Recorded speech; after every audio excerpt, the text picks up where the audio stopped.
বলেন তো দেখি আপনার আব্বার নাম কি? নবী বলেন আব্দুল্লাহ। আগে আর কোন লকব নাই? নবী বলেন না পিছনে নাই। লকব বুঝেননি, উপাধি। যুগ শ্রেষ্ঠ আলেম, পীরে কামিল, মুজাহিদে মিল্লাত, বিশিষ্ট শাইখুল হাদিস আল্লামা নুরুল ইসলাম খান সাহেব হুজুর বারাকাল্লাহু ফি হায়াতিহি আছে না নাই লকব এরকম ভাবে? এখন হুসাইন বলতেছেন না না গো, আপনার আব্বার শুধু আব্দুল্লাহ নাম, আগে আর পিছনে কোনো কিছু নাইনি। নবী বলেন না রে নাতি, ও হুসাইন নাই।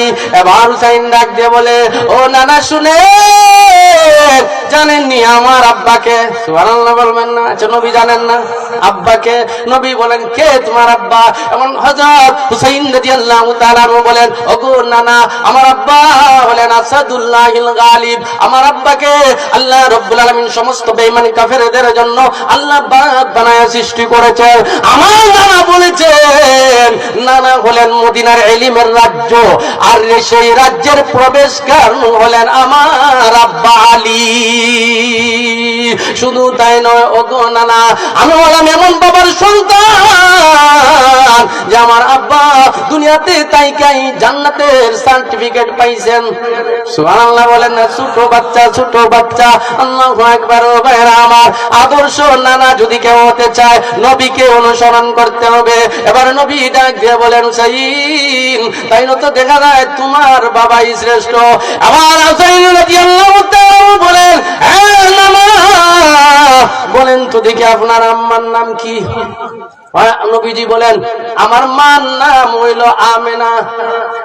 সামনে আর পিছনে কোন লকব নাইনি? হয় না আমার মা। ও নানা, আপনার মা আমেনারে কয়জনে চিনে? জানেন আমার মাকে? নবীজি বলেন, কে তোমার মা? হুসাইন রাদিয়াল্লাহু তাআলা বলেন, আমার মা হলেন এমন মা, আমার নানা বলেছেন ফাতেমাতু সাইয়্যিদাতু নিসাই আহলিল জান্নাহ। আমার মা ফাতেমা, আমার নানা বলেছেন সমস্ত যুবতী নারীদের সর্দারনি হবে। সুবহানাল্লাহ বলেন। হ্যাঁ নানা, আমার মা জানেন লিখে আমার মার ব্যাপারে আমার নানা সব সময় বলতেন, ফাতেমা হলো আমার শরীরের অংশ বিশেষ।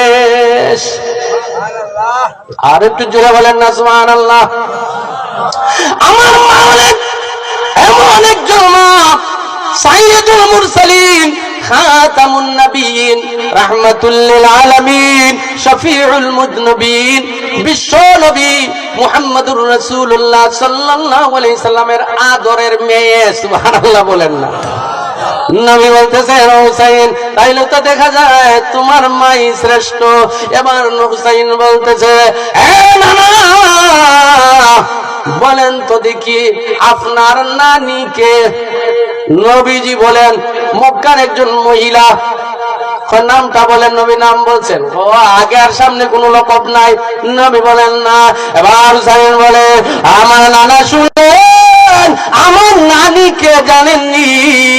আমার নানি হলেন এমন একজন নানি, সাইয়্যিদুল মুরসালিন, খাতামুন নবিয়্যিন, বিশ্ব নবীকে যে সময় কোন মানুষ আশ্রয় দিচ্ছিল না, সেই সময় আমার নানি খাদিজাতুল কুবরা আমার নানাকে আশ্রয় দিয়েছে।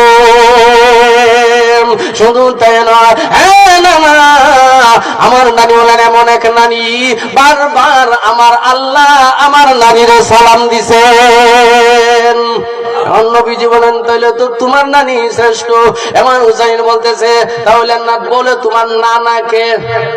আব্দুল ওয়াহাব কয়জনে চিনে? সামনে আর পিছনে কোনো লকব নাইনি? নবী বলেন না। এখন হুসাইন বলে, আমার নানাকে জানোনি? সুবহানাল্লাহ বলবেন না? বুইরা কিন্তু এখন জায়গা পাইছে। আমার নানা হলেন এমন একজন মানুষ যিনি হলেন দু জাহানের সর্দার, যিনি হলেন এমন নানা, হাসরের কঠিন ময়দানে সমস্ত মানুষ বলবে, ইয়া রাব্বি নফসি, ইয়া রাব্বি নফসি। আমার নানা বলবেন, ইয়া রাব্বি উম্মতি, ইয়া রাব্বি উম্মতি। শুধু তাই নয়, আমার নানা বলেন এমন এক নানা যার আল্লাহর পরে যার মর্যাদা। আমার নানা বলেন মুহাম্মদুর রাসূলুল্লাহ সাল্লাল্লাহু আলাইহি সাল্লাম।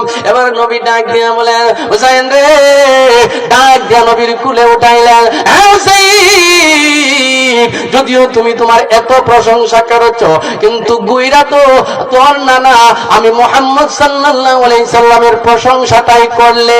এবার হুসাইন বলে, ও নানা শুনেন, যদিও আমি কথাটা এইভাবে বলেছি, কিন্তু শুনেন নানা, আপনি বলেন এমন নানা যার কারণে আমার আব্বার সম্মান বেড়েছে, আমার আব্বার ইজ্জত বেড়ে গেছে, যার কারণে আমার মার সম্মান হয়েছে, যার কারণে আমার নানির সম্মান হয়েছে। হ্যাঁ নানা, আমার নানা হলো পৃথিবীর শ্রেষ্ঠ নানা। জন্যই আল্লাহ রাব্বুল আলামিন বলেন, ওয়া ইন্নাকা লাআলা খুলুকিন আযীম। আমার ভাইরা, এই বিশ্ব নবীর চরিত্র কে কে আছেন অনুসরণ করবেন? হাত তুলে আমরা আল্লাহকে দেখাই, হাত নামান। আমার ভাইয়েরা, এই চরিত্রটা কিভাবে ধরতে হবে? নবীকে আপনার আমার সামনে গালি দিবে আর আপনি তাকায় তাকায় চাইবেন। নবী বলেছেন আমি শেষ নবী। এখন মির্জা গোলাম আহমদ কাদিয়ানী সম্প্রদায় হেরা দাবি করে তাদের নেতা হইল শেষ নবী। আচ্ছা বলেন তো দেখি, নবীর কলিজার মধ্যে কষ্ট দিচ্ছে কি দিচ্ছে না? আমার ভাইয়েরা, নবীর আদর্শ যদি গ্রহণ করতে হয়, নবীর রুহানি সন্তান এমন ভাবে হতে হবে। আজকে আমরা রাজাপুর হক্কানিয়া মাদ্রাসার পক্ষ থেকে, হক্কানিয়া মাদ্রাসার বার্ষিক সভা থেকে আসুন আমরা প্রতিজ্ঞা করি, কাদিয়ানী সম্প্রদায়কে যত সময় পর্যন্ত রাষ্ট্রীয়ভাবে অমুসলিম ঘোষণা না হবে, ততদিন পর্যন্ত আমরা মাঠ ময়দান ছাড়বো না। হাত তুলে আমরা আল্লাহকে দেখাই।